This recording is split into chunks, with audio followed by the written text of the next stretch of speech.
All right. Hey, we're here today with Michael Gray just outside of Sevierville, or actually in Sevierville.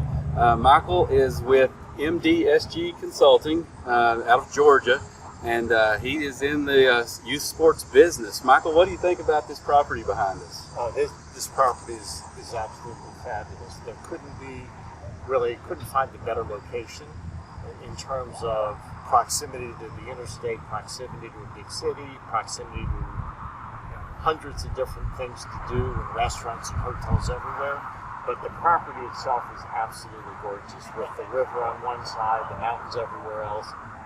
The backdrop for what we want to do here is going to be spectacular. Tell us about some other, you've used the word destination for this place. Tell us about some other destination sports places that we're going to compete with this property. So there's only really a handful of destinations, in the U.S. for this kind of tourism, the amateur sports tourism. Walt Disney World certainly down in Orlando is one. Myrtle Beach has quite a few facilities, and the beach is the big attraction there, obviously. Down on the Alabama coast and the Florida coast, there's some others.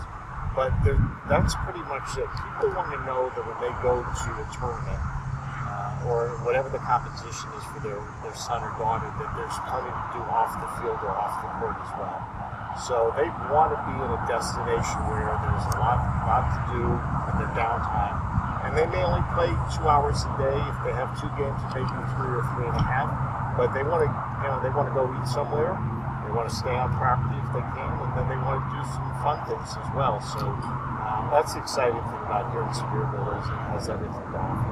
So there's other facilities around the country that have popped up, and they have some great facilities, but what they don't have is a real destination, a real tourism destination. And particularly in the summer, parents are taking that as their summer vacation around their children's sports. So they want to go somewhere that's fun, somewhere that they'd want to go even if it wasn't for sports. And this area certainly fills the bill. Well, knowing that you're on the team makes me feel better, but tell us a little bit about your past, Dylan, how you're upcoming through youth sports and how you got to a point where you can be involved in several projects of this magnitude, but of course this project. Yeah, sure. So I actually started coaching baseball when I was still in high school. Our high school team, our summer job was coaching our young kids, so I got into coaching baseball at a very young age. When my children were young, back in the late 80s, early 90s, I started one of the biggest baseball recreational programs in the country at the time, still one of the largest in the Southeast, in Marietta, Georgia, northwest of Atlanta. So I grew that program, started the first travel program there as well for travel baseball. I ran the program for about 10 years in terms of the tournaments, the operation, the coaches, pretty much everything. And then in 2008 is when I really got into the sports tourism space. And that was in a project outside of Atlanta called Lakefront Sports. And it was one of the first big facilities. The goal there was to do everything on site, hotels, restaurants, entertainment, great facilities for the sports. Didn't happen yet as much as they had hoped, but it's still seen as one of the best, if not the best baseball. Well, it's definitely the best baseball facility around. Definitely the best indoor facility for sure. There are 2 hotels on site. There are some restaurants there, miniature golf and laser tag and things. So the dream has been fulfilled to a certain degree. Everyone else has kind of followed that model. Lake Point kind of set the model, and everyone has said, wow, let's try and do that in our community. As many nice projects there are around the country, though, there's still yet to be one that has everything right there on site. Even at Walt Disney World, you have to get in your car, you have to drive to the complex, park a half mile away and walk to the complex, walk another half mile when you're in there. But when you're done playing, you've got to get back in your car, go back to your hotel, go to the restaurants. It's not very convenient. This location here, with everything on site, this is what people have been dreaming for a long time. Stay on site, play your game, eat on site, shop on site, have fun, So it's probably not impossible to think that they could park in one parking spot all week and not leave the property for an entire week. Absolutely. And that's something certainly that they're missing down in Georgia, I guess. Well, at Lake Point for sure, because of where Lake Point is, there aren't a lot of hotels and a lot of things nearby. So people will drive as far as 45 minutes or an hour from their hotel to come play their games. So what happens is when they're done, they get in their car and they leave, and all the money goes with them. So there's nowhere really. There are, like I said, a couple of hotels and some restaurants, but for the most part, when you're done playing, if you can walk back to your hotel and get a shower and cool off and then go out, have fun, that's what people are looking for. So I'm sure some of the people watching this, Michael, don't have an idea of how big youth sports has gotten. I think it's kind of gotten sneaky big, and if you're not involved in it, you don't realize it. Talk about the industry a little bit and why this would be a good place to invest. Sure. So when I got in this industry, like I said, 2007, 2008, it was said to be an $8 billion industry. But by the metrics, and the one group that does all the research in the space, last year that was up to about $18 billion, 13 years later. And projections are in another 5 years it'll be $28 billion, and the projections are within 10 years it will be almost a $50 billion industry. Now that's all done by the same research group that did the original one back in 2008. They still follow the space, and they follow other spaces as well. But the growth has been dramatic. People always said it is the one recession-proof industry, and pretty much bore out, back in 2007, 2008 at other facilities. But right now with what we've been going through with COVID, everybody was very concerned, when will parents feel comfortable bringing their kids back? And since the last weekend in June of this year, in the midst of the pandemic, youth baseball came back just like it never left.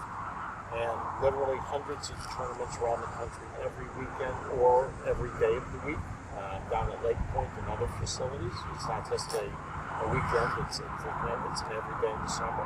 So a lot of people have really been put at ease by that. People are going to bring their kids, especially to the outdoor sports. They feel safer than they would indoors. But I will say, indoor volleyball season usually ends in early June. Started up a few weeks ago. They tried to get a season in, and people have been out there. And then the big grassroots youth basketball events that typically happen June and July, they started in July the 1st, and they've been packed, and in fact they've extended their season to where events are going on this weekend and next weekend and all the way through September. That's amazing. That's great. Well, let's go back to your experience in the industry specifically, and really what has prepared you to be in the startup of another deal like this. Talk a little bit about what you did down at Lake Point, what your areas of expertise was, the mistakes you guys made down there, and how we're going to avoid some of those up here on this part. Sure, and that's the good thing. When we all build our first home, we make mistakes. We swear we'll never make those same things again. Yeah. So it is a learning curve for everybody. At Lake Point, one of my roles early on was in terms of the layouts of the facilities. What should we build? How many fields? How big? How many rectangular fields? What should we do with our indoor building that came in actually phase 3, 2 years after we opened our first field? So it was about making sure we built the right things to make sure we would fill all the time. But then there's really not much I didn't touch at Lake Point in terms of team recruitment, operations of the events, starting our own events, not just recruiting other people to run theirs, but actually owning and operating our own, which is what we'll do here 100% on the baseball side and the diamond sports side, because you're going to make more money if you don't need that. Baseball drives the bus. Baseball does drive. Diamond sports do drive the bus. So I was involved in sponsorship sales. I was involved in food and beverage. The total operations of the facility, so that was the maintenance schedules on the fields and the indoor, hiring and recruiting part-timers in the summer, the technology, the infrastructure, so pretty much everything from A to Z. Talk about, it's a relationship business like many businesses are, but you don't just build something like this and hope they show up. Talk about the years of relationships you've built to be able to bring something like this and make it successful. Yeah, and that's a great point. You still hear people in our industry say, "Oh, build it, they'll come," and that's just not the case. It's not that easy. So I'll give you an example. So baseball was my background, so I had fabulous relationships all through baseball, from being a coach and having a lot of my players go on to play in college and play in the big leagues. So I had all those relationships, and through that I had relationships with all the major brands. At Lake Point, I brought in all of the major baseball brands that have a presence at Lake Point. So that's the Wilson family of brands, which is Wilson and Louisville Slugger and DeMarini and Evo Shield. It was Rawlings, it was Nike, it was everybody you can imagine that has a real presence. And they came there to market and to really be able to touch, get right to the kids and to the parents. So those relationships are key. But on the event side, I'll give you a great example. We built the building at Lake Point, and I spent 2 years marketing that building before we ever opened. And forming those relationships, because it is a very niche business. Even though it's a huge industry, it's a very niche business. And to say you want to bring in Nike, Under Armour, and Adidas grassroots basketball, who dominates the space in the summer, they have the money to spend, and that's where all the kids play. To say you want to get them is great, but to be able to have the relationships to call on them and make it happen, it's not easy. So even though there were several buildings that opened before we opened ours, we were the first, and to this day, the only building where Nike, Under Armour, and Adidas all run their events. And a lot of it was relationship driven. People that I knew, now from Lake Point, where we did more than just baseball and more than the indoor, I've got the same relationships in soccer and lacrosse and amateur football. So I had to become well versed in all of those and develop those relationships. And I think you're just at about every conference those groups have, aren't you? Yeah, we are, and we will continue to be. We'll be selective in which ones we go to. Like the American Baseball Coaches Association it's a gathering of every coach from youth to high school to college. Everybody's there except the big league guys, but every major brand is there as well. And it is once a year, and it's a massive gathering. Same with the Football Coaches Association, soccer and lacrosse. They have one big gathering a year, and everybody attends. And the great thing is, it's not just the people that run events and own events, everybody involved, but it's all the major brands as well. So to be able to talk to them about a facility like this will be huge. And I was amazed in our first conversation that when a kid sees his friend with those shoes on that he wants, and that happens on the field, right? With our sponsorship and the way we're doing things, those kids will be able to go over to a kiosk. Talk a little bit about how that works. Sponsorship's a huge number on this prospectus. I'm sure people are seeing that. Talk a little bit about, without getting too specific if you don't want to, about sponsorship money and how easy it is to get those guys on board. Yeah, so the world changed in terms of sporting goods companies back several years ago when Sports Authority went out of business. The two big brands were Sports Authority and Dick's. There's other smaller ones, local mom and pops and academies become a player. But when Sports Authority went out, that was the biggest distribution channel for all the major brands in the amateur sports space. So they had to come up with a way to reach people other than just through Dick's and or maybe through Academy. They all had an online presence, but online isn't, it is what it is. There's no interaction with it. And they wanted that interaction. So we came up with a really creative way at Lake Point for brands to be there and to activate on a daily basis. And we found refurbished shipping containers. And they would be all branded out for each brand. And they were basically stores. And they would stock the stores, and they'd open them up in the morning. If bad weather came, they'd just close them up. Where typically, if you went to a youth sporting event, if rain came, they'd have to grab all their stuff and run to their car. These were basically stores. So in the morning, you'd open up in 5 minutes, and at night you'd close in 5 minutes. But it really gave a touch point to those brands that they were afraid they were going to lose. What happened is they looked at it as a great marketing opportunity, so they all paid yearly rent on a 2 or 3 year lease, and they also paid percentage rent, so we got a percentage of all their sales. They thought it would just be a good marketing way to get to kids, but they didn't realize realize how much product they would actually sell. And when after the first season, they were all blown away. In fact, many of the major brands took the same idea, bought the same refurbished shipping containers and have them in other parts where they activate all over the country. But it is a way where they can show the newest app before it even comes out, the newest cleats, next year's model of gloves. They're certainly selling things that kids forget or break, or they want a new pair of Oakleys or whatever it may be. But it also gave the brands an opportunity to have a really sticky relationship with the kids, because somebody would come by, even if they didn't buy anything, they'd say, hey, here's a coupon. It's good for the next 60 days online. Put in this coupon code for 10%, 15, 20. And the amount of sales they had through that was staggering. So it's just a really successful way for the brands to get right to the consumer. And the younger they get them, like anything else, there's real brand loyalty in sports. If you wear a pair of cleats and you like them and you do well, you don't want to change. Same with especially with the bat, a glove the same way. So it's been great. So there's that opportunity to generate a lot of revenue. There's an opportunity to generate a lot of advertising revenue with local businesses that want a presence at the park. Think, all the attractions nearby, restaurants, local car dealers, whatever it may be. But then the sponsorships is the biggest one. Certainly, that's the biggest bucket.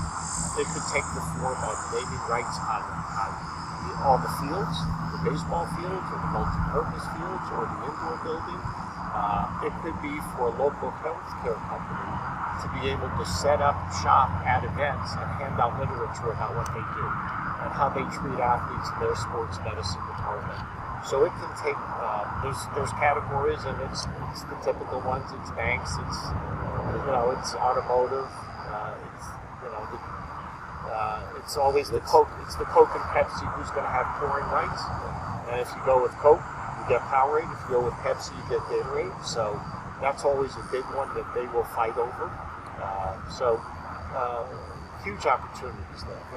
Since we're talking about numbers a little bit, let's talk about how these numbers were written and how you underwrote this. I've been told it was done pretty conservatively. You've seen some, and these registration fees, I had no idea kids were paying this much to play travel baseball, but the more research I've done has backed up what you said.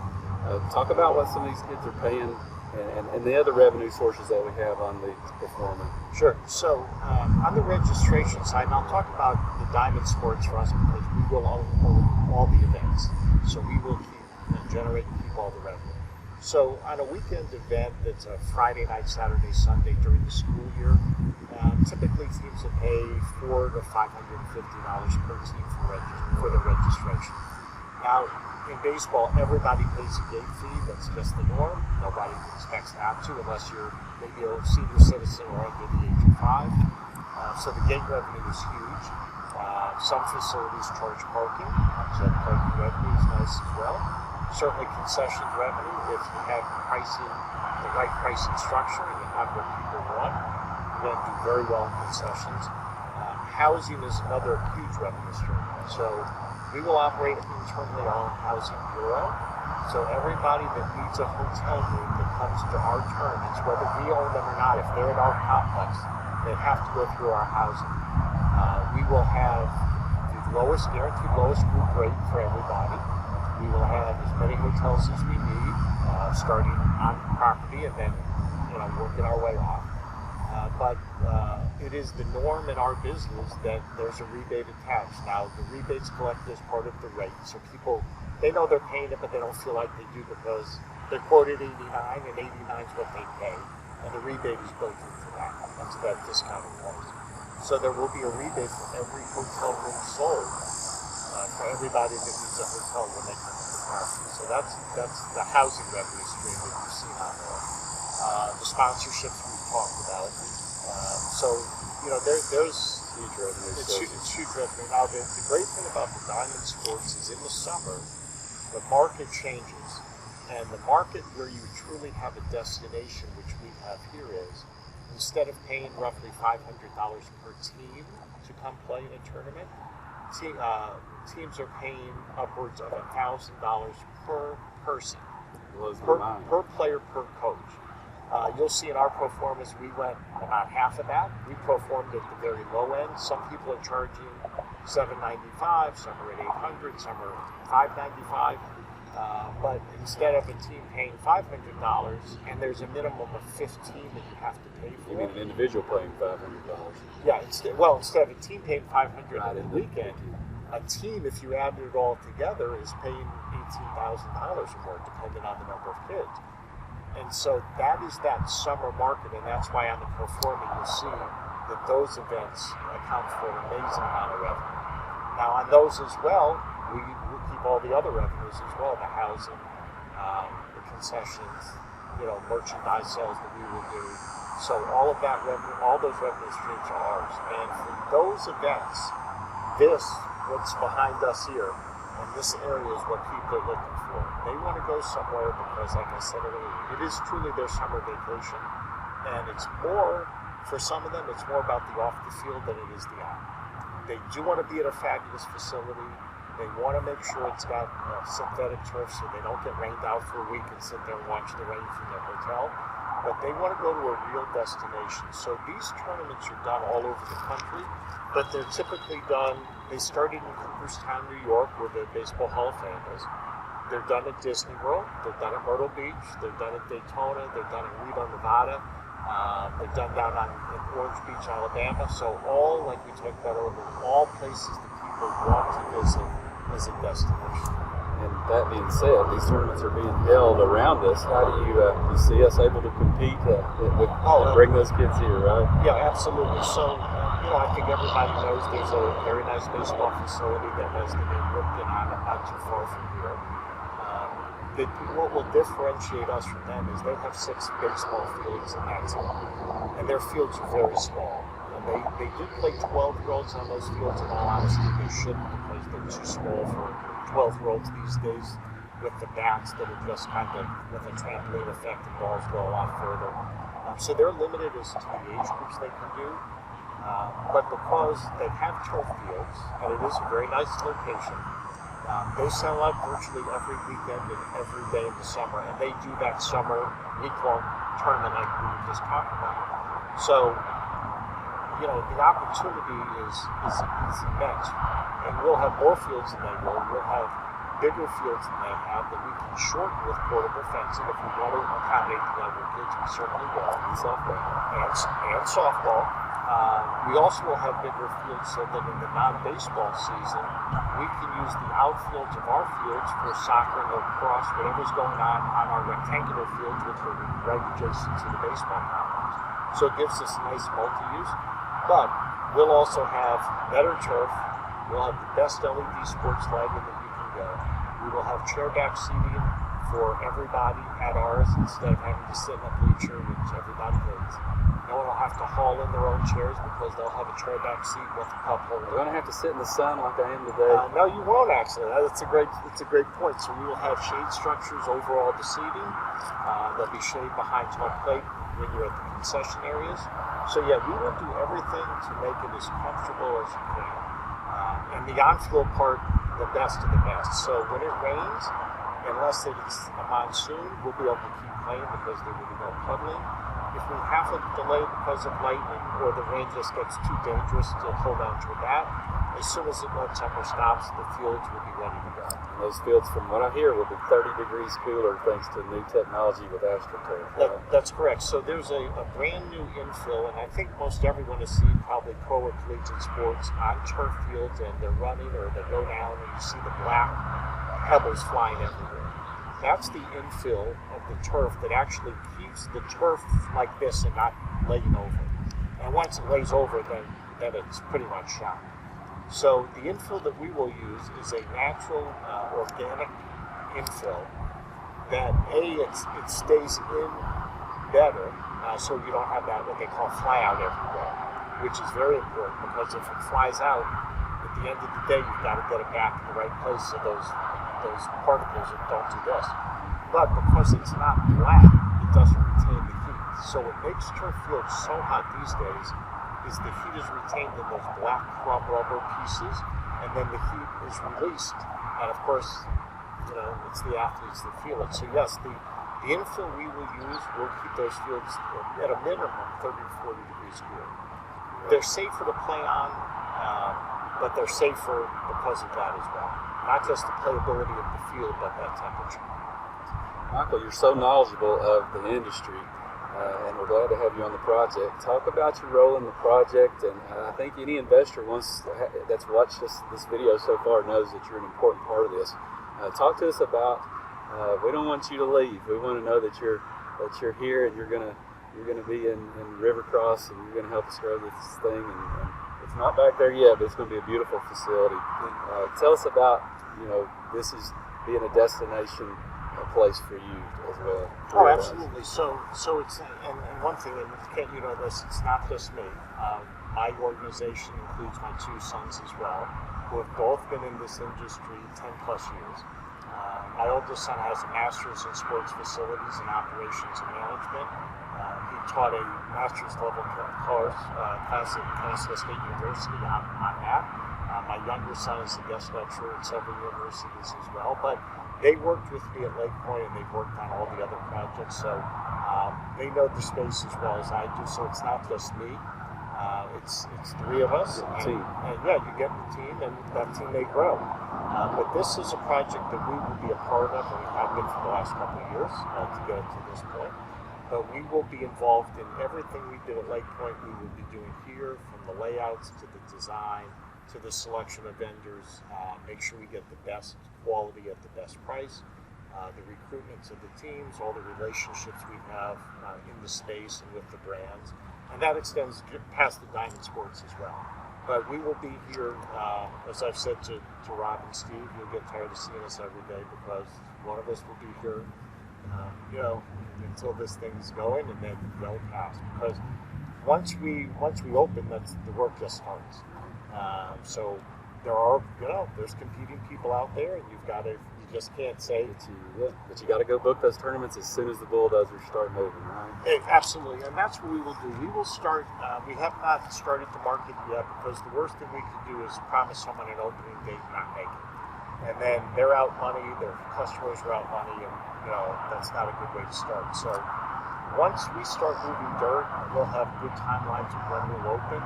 We'll start marketing to, if it's next, I'm just throwing it down, if it's next June the 1st, we'll start marketing to June the 21st. We'll give ourselves a buffer just in case there's some delays from weather or anything else. But once we see we're going to make that earlier date, we'll start backfilling on those earlier dates as well.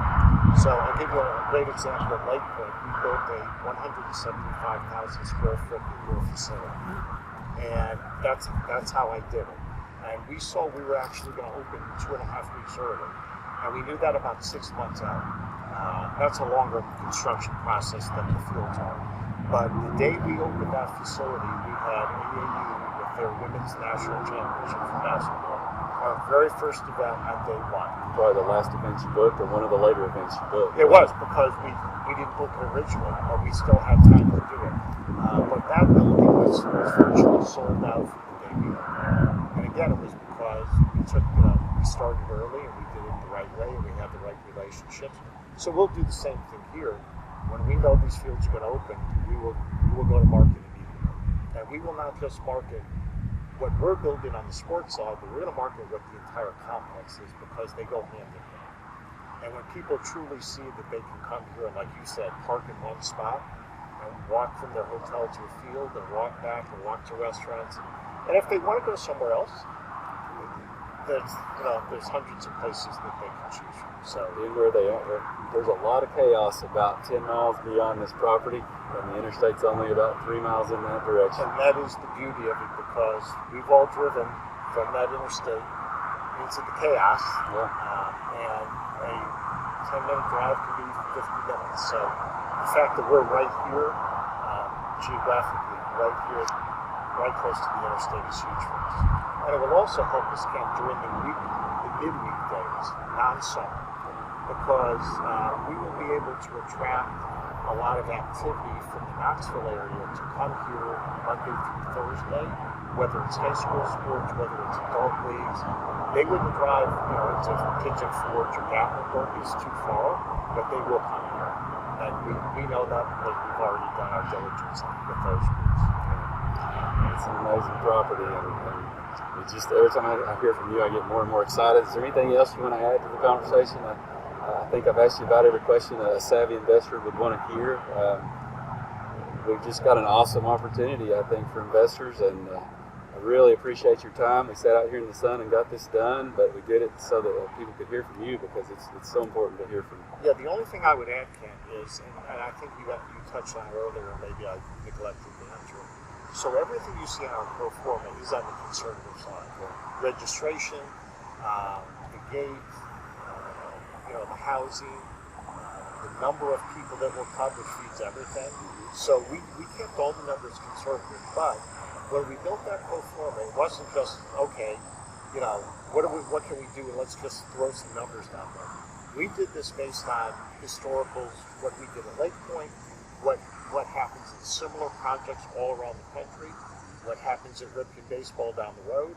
So we took historical numbers and built it, and then built it on the conservative side. So that way, we would obviously rather do it that way. Yeah, I'm glad you brought that up, because I meant to ask that earlier. It's hard to believe, looking at some of the numbers, Michael, that they're conservative estimates, because the numbers really do look good on this thing, and we're all excited about it. And it's interesting, because when people look at this, that's their first reaction. I think those numbers are crazy. Now again, on the diamond side, it's fueled by that summer experience we talked about, that $500 to $1,000 per person. But even during the weekend event, when you control all these different revenue streams, and when you really are in the industry, you understand that. But for someone that's not in it, hasn't lived it, it is staggering. And I've said to people in the past, if you think it's too much, cut it in half, would you be happy there? And the answer is still, yeah, I'd be thrilled. It's basically what you did. Yeah, but we did it that way because we want to be concerned. But yeah, it is an amazing industry, and I know we talked a few weeks ago as I was driving around 3 different baseball complexes. In the midst of our worst COVID numbers, cases going up, and unfortunately deaths going up, and every park I went by was overflow parking, people everywhere, tournaments sold out, just very little hesitation on people to get their kids back outside. It's amazing that the commitment that a single family can make to this. $10,000, $15,000 a year is not out of the normal, right? It's not even just on the travel side, but to play on I use baseball example, to play on a club team, a travel club team, it could cost you $1,000, it could cost you up to $10,000. That covers your team's registration and uniforms and coaches' costs, etc. But then a lot of parents go out and get private lessons for their kids on top of that. And I'm glad you mentioned it, Ken, because what's really fueled this industry are 2 different pieces. It is extremely aspirational for the kids, boys or girls. Hey, maybe I can get a college scholarship. Maybe I can play professionally, depending on the sport. For the parents, incredibly aspirational. I'm a parent of 3 children. We all think our kids are going to be college athletes and beyond. We all have that hope. But the other part of it is this whole industry now has become very, very social for the parents and the families. They're part of a club team all year. You see the parents at practice every night. They become your best friends. You travel together to tournaments. You end up traveling together outside of tournaments. I mean, even for myself and my kids are all grown. My children all end up being swimmers and did swim collegiately, but there was no guarantee. But those people that they swam with are still some of their best friends. Those families are still some of my wife's and I's closest friends. So it becomes very, very social. So you combine the social and the aspirational, and yeah, parents will spend whatever they have to. But that being said, they want a great facility, and they want somewhere that they can have fun. I really think you'll see, instead of Dad bringing his son here for the week, you're going to see Mom and little sister tag along, just because of what else is going to be around this. I think it's going to just make numbers even better. It absolutely will, and I can tell you from my experience as a coach, when we would go play in a big national event in the summer, we would play 3 every year, and there was one that was up in Indiana where now there's a great complex, but there wasn't much there then. And then we would go to Disney World every year. We would also go to Fort Myers. Most of the moms didn't go to Indianapolis unless the dad couldn't, because they don't want to go to Indianapolis. But when we would go to Indy and we had 15 players, we'd book, including coaches' rooms, maybe 18 or 20. When we would go to Disney or even to Fort Myers at the beach, we would book 35 to 40 to 50 rooms, because brothers and sisters, moms and dads, aunts and uncles, grandparents, so yes, when there's a destination, the numbers go up exponentially. I'm just excited talking to you. I'm ready to go. No, I'm extremely excited about it. I see a lot of these projects come across our desks, and we're always very honest with people. If we feel like they're in an area that is going to be challenged, no matter how good the facilities are, if you don't have that infrastructure of hotels, hospitality, restaurants, attractions, you could build the best facility in the world. People aren't going to come. There's too many choices now that have okay, but with something like this, we'll have it all in one place, and then everything else geographically very easy to get here by car, very easy to fly in. Airline flights in the Knoxville area, very reasonable. So it's very accessible to get to, and the hotel rates are unbelievably good. Not so good up in like at Lake Point, where the average daily rate on a hotel in the summer around Lake Point is more than $240 per night for a basic Hampton Inn. And here the rates are 60% less, and yet you try some properties if you want. So I'm excited too. This one's a home run for sure. No pun intended. No pun intended. Well, I think we've touched on just about everything. So again, I'm excited to have you on the project. I'm excited to help with what I'm doing, and I just want to thank you for answering the questions. And these are important questions that everybody will want to have. Absolutely. And I guess that's it. I appreciate your time. Thank you for your involvement and your voice too. And looking forward to working with you on this. We are as well. Can't wait.